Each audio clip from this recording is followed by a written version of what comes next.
Alors c'est indispensable parce que finalement la mixité ça concerne tout le monde. C'est pas juste l'affaire des femmes. Et en fait le sujet quand il avait démarré, il a peut-être démarré un peu comme ça. Mais on s'est vite rendu compte que ça pouvait pas fonctionner. D'abord c'est un sujet de société et après ça devient un sujet d'entreprise et un sujet d'organisation. Donc il est fondamental d'engager l'ensemble des parties prenantes, du collaborateur jusqu'au dirigeant. Sachant que le dirigeant ou la dirigeante a un rôle excessivement clé dans la démarche, c'est-à-dire que avoir son aval et avoir son engagement va contribuer considérablement à mettre en œuvre les plans d'action derrière. Donc engager tout le monde, ça veut dire quoi? Il ne s'agit pas de juste se fixer des objectifs pour se dire on va développer la mixité parce qu'il y a une loi qui vient de passer. Non, c'est de se dire qu'est-ce qu'on cherche à obtenir et dans quel but. Donc expliquer le sens, la finalité de ce qu'on veut faire, pourquoi on veut le faire et comment on va le faire. Et derrière, donc ça veut dire des actes de communication, ça veut dire aussi des actes de pilotage, se fixer des objectifs qui soient concrets, et qui soient aussi monitorables et qui soient aussi des objectifs qui soient ambitieux mais qui soient accessibles. Et derrière, mettre en place des plans d'action destinés à différentes cibles et différentes populations. Alors ça peut être, si on commence par les collaborateurs, il y a tout un travail à faire souvent sur le dialogue inclusif. Sortir d'un sexisme ordinaire, typiquement, ça c'est comment on arrive à travailler sur éviter ce sexisme, s'assurer que c'est recadré systématiquement par n'importe quelle personne dans l'organisation, etc. Et notamment, on a une société qui s'appelle Équilibre dans le groupe Human & Work qui peut très bien intervenir sur ce genre de sujet. Ils sont spécialisés en D&I, donc Diversity and Inclusion, et ils montent des programmes et des accompagnements sur ce type de sujet.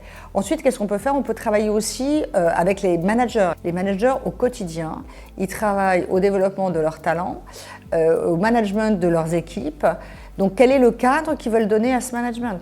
Comment les aider à favoriser plus de mixité dans leur processus de recrutement, dans leur travail sur la mobilité, sur la promotion des femmes. Et là, ça peut passer par des webinars, ça peut passer par des workshops, par des actions de communication.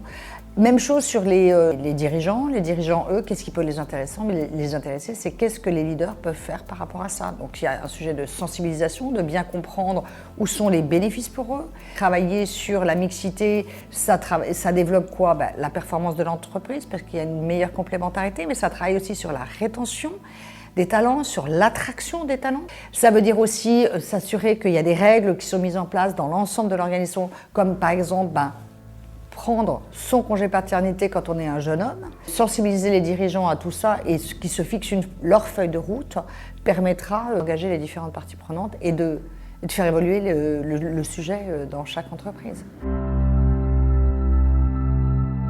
Alors le sujet évolue avec, comme dans tout autre sujet, des retours un peu en arrière. C'est un sujet qui sera long à travailler et c'est normal. Il y a encore des freins qui sont normaux, qui sont naturels.